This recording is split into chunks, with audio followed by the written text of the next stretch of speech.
Hello friends, स्वागत है हमारे यूट्यूब चैनल एसएल स्टडी पर।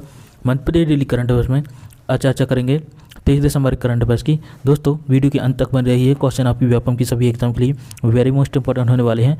पीडीएफ के लिए हमारा टेलीग्राम ग्रुप ज्वाइन कर सकते हैं, जिसकी लिंक आपको डिस्क्रिप्शन बॉक्स में मिल जाएगी। और साथ ही दोस्तों, इंपॉर्टेंट फैक्ट भी चर्चा करते चलेंगे, तो वीडियो के अंत तक बनी रहेगी। चलिए देखते हैं क्वेश्चन। सबसे पहले दोस्तों 22 दिसंबर करंट अफेयर्स को क्विक रिवीजन करते हैं।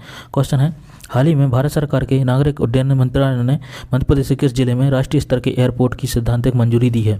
तो दोस्तों इसका राइट आंसर है ऑप्शन नंबर सी, रतलाम में राष्ट्रीय स्तर के एयरपोर्ट बनाने की सैद्धांतिक मंजूरी प्रदान की गई है। आपको याद रखना है। नेक्स्ट क्वेश्चन है, हाल ही में 32वीं राज्य स्तरीय काइनिंग एवं कैनोइंग चैंपियनशिप का आयोजन कहाँ किया गया है? तो दोस्तों इसका राइट आंसर है ऑप्शन नंबर ए, भोपाल में राज्य स्तरीय काइनिंग एवं कैनोइंग चैंपियनशिप का आयोजन किया गया। आपको याद रखना है। नेक्स्ट क्वेश्चन है, वाहनों की ऑनरशिप ट्रांसफर प्रक्रिया ऑनलाइन करने वाला देश का पहला राज्य कौन होगा? तो दोस्तों इसका राइट आंसर है option number A, Madhya Pradesh. Ownership transfer प्रक्रिया ऑनलाइन करने वाला देश का पहला राज्य होगा। आपको याद रखना है। नेक्स्ट क्वेश्चन है, हाल ही में अंतर्राष्ट्रीय वन मेले का आयोजन भोपाल में कब से कब तक किया जाएगा? तो दोस्तों इसका राइट आंसर है ऑप्शन नंबर ए, 22 से 26 दिसंबर तक अंतर्राष्ट्रीय वन मेले का आयोजन भोपाल में किया जाएगा। आपको याद रखना है। दोस्तों यह था करंट अफेयर्स रिवीजन। आइए देखते हैं आज के क्वेश्चन है, मध्य प्रदेश विज्ञान सम्मेलन एवं विज्ञान एक्सपो का आयोजन कहाँ किया गया है? तो दोस्तों इसका राइट आंसर है ऑप्शन नंबर ए, इंदौर में विज्ञान सम्मेलन एवं विज्ञान एक्सपो का आयोजन इंदौर में किया गया। आपको याद रखना है। डिटेल में चर्चा करें दोस्तों, तो भारतीय प्रौद्योगिकी संस्थान यानी आईआईटी इंदौर द्वारा 22 से 25 दिसंबर तक मध्य प्रदेश विज्ञान सम्मेलन में प्रदर्शनी का आयोजन किया जाएगा। आईआईटी इंदौर के अलावा सम्मेलन में अन्य शिक्षण संस्थानों को भी जोड़ा जाएगा, जिसमें कि एएसजीएस, आईटीएस एवं अन्य प्राइवेट विश्वविद्यालयों को कॉलेजों में भी सम्मेलन के तहत विशेष सत्र आयोजित होंगे। तो आपको याद रखना है, इंपॉर्टेंट दोस्तों। इसके अलावा दोस्तों बात करें आईआईटी इंदौर के बारे में, तो दोस्तों इसकी स्थापना 2009 में की गई थी और जिसके वर्तमान अनुसंधान निदेशक हैं एनके जैन जी। तो आपको याद रखना है। इसके अलावा दोस्तों इंदौर में ही आईआईएम इंदौर है, यानी इंडियन इंस्टीट्यूट ऑफ मैनेजमेंट। इस यहाँ पर स्थापना 1996 में की गई थी, जिसके प्रोफेसर हिमांशु राय जी निदेशक हैं। तो आपको याद रखना है, इंपॉर्टेंट दोस्तों। नेक्स्ट क्वेश्चन है, जस्टिस विवेक रूसिया को मध्य प्रदेश हाईकोर्ट की इंदौर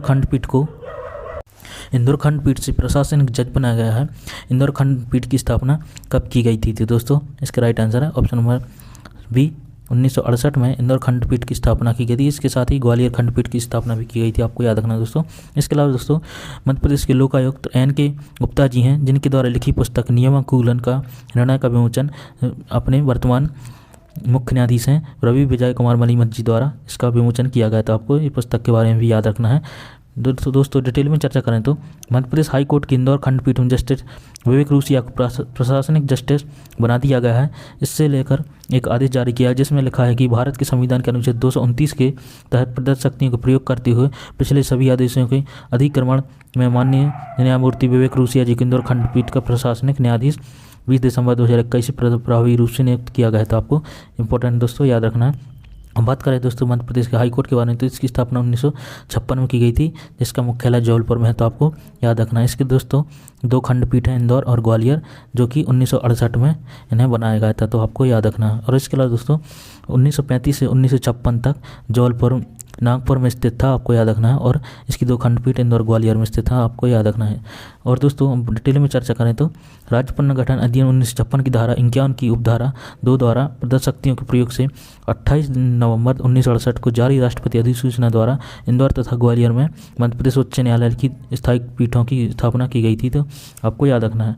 और दोस्तों मध्य प्रदेश के प्रथम मुख्य न्यायाधीश थे श्री एम हिदायतुल्ला जी, और वर्तमान में मुख्य न्यायाधीश हैं रवि विजय कुमार मलिमथ जी, जो कि 30वें नंबर के हैं। दोस्तों हाईकोर्ट के मुख्य जज की नियुक्ति दोस्तों अनुच्छेद 217 के तहत की जाती है। तो आपको याद रखना है। इसके अलावा दोस्तों और बात करें भारत के मुख्य न्यायाधीश के बारे में, तो दोस्तों पहले मुख्य न्यायाधीश थे एच.जे. कानिया जी, और वर्तमान में मुख्य न्यायाधीश हैं एन.वी. रमन्ना जी, जो कि 48वें नंबर के हैं। और दोस्तों अनुच्छेद 124(1) के तहत भारत के मुख्य न्यायाधीश की नियुक्ति की जाती है। तो आपको ये भी याद रखना इंपॉर्टेंट दोस्तों। नेक्स्ट क्वेश्चन है, मध्य प्रदेश का पहला वैज्ञानिक स्वतंत्र संग्राम सेनानियों का स्मारक एवं संग्रहालय किस जिले में बनेगा? दोस्तों इसका राइट आंसर है ऑप्शन नंबर बी, उज्जैन में वैज्ञानिक स्वतंत्र संग्राम सेनानियों का स्मारक एवं संग्रहालय बनेगा। आपको याद रखना है। डिटेल में चर्चा करें दोस्तों, देश की आज़ादी की लड़ाई में वैज्ञानिकों का योगदान भी रहा है। अब प्रदेश सरकार इन वैज्ञानिकों की कहानियाँ, अन्वेषण, आविष्कारों से जनमानस को अवगत कराने के लिए प्रदेश का पहला स्मारक संग्रहालय उज्जैन के तारामंडल में बनने जा रहा है। स्वतंत्रता संग्राम के असर अमर शहीदों के नाम भी जनमानस में प्रचलित है, लेकिन इन संग्राम में वैज्ञानिक की महत्वपूर्ण भूमिका रही है, जिसे आमतौर पर सामान्य जन नहीं जानते। भारत की आज़ादी के अमृत महोत्सव के तहत उज्जैन के तारामंडल में इस तरह का अनूठा स्मारक एवं संग्रहालय विकसित किया जाएगा। तो आपको याद रखना है, इंपॉर्टेंट दोस्तों। अब बात करें मध्य प्रदेश के प्रमुख संग्रहालय के बारे में जो कि इंपॉर्टेंट है, तो दोस्तों इंदिरा गांधी मानव संग्रहालय भोपाल में है, और मध्य प्रदेश का राज्य संग्रहालय एडवर्ड म्यूजियम वो भी भोपाल में है, और केंद्रीय पुरातत्व संग्रहालय भी भोपाल में है, रामायण कला संग्रहालय ओरछा में, और महाराजा छत्रसाल शासकीय संग्रहालय छतरपुर, धोबेला पुरातत्व संग्रहालय भी छतरपुर में, और केंद्रीय पुरातत्व संग्रहालय सांची और दूरसंचार संग्रहालय भी भोपाल में। तो आपको याद रखना है। इसके अलावा दोस्तों केंद्रीय संग्रहालय इंदौर में है, जिसकी स्थापना 1923 में की गई थी, जिसका नाम नवरत्न मंदिर रखा गया था। तो आपको याद रखना है दोस्तों।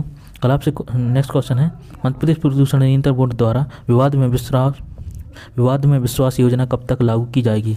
तो दोस्तों इसका राइट आंसर था ऑप्शन नंबर ए, 31 मार्च 2022 तक यह योजना विवाद में विश्वास योजना लागू की जाएगी। 31 मार्च 2022 तक, जो कि लगभग 3 महीने तक चलेगी।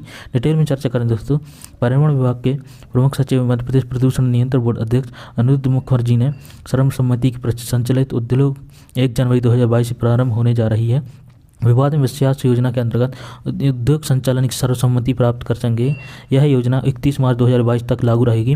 मुखर्जी को मध्य प्रदेश द्वारा प्रदूषण नियंत्रण बोर्ड की 158वीं बैठक ले रही थी। तो आपको याद रखना है। इसके अलावा दोस्तों प्रमुख सचिव मुखर्जी ने बताया कि इसके साथ ही उद्योगों को व्यवसाय प्रारंभ करने हेतु प्रथम बार की दी जाने वाली सम्मति प्राधिकार एवं पंजीयन आवेदन प्राप्त होने के उपरांत 30 कार्य दिवस में निर्णय नहीं होने पर भी बोर्ड निलंबित होने पर सॉफ्टवेयर के माध्यम से स्वतः प्रावधानिक सम्मति प्रदान की जाएगी। तो आपको याद रखना इंपॉर्टेंट दोस्तों।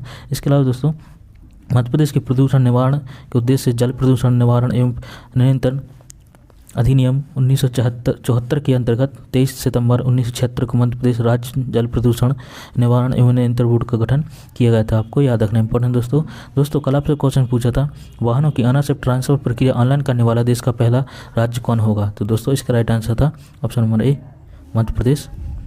आपको याद रखना है।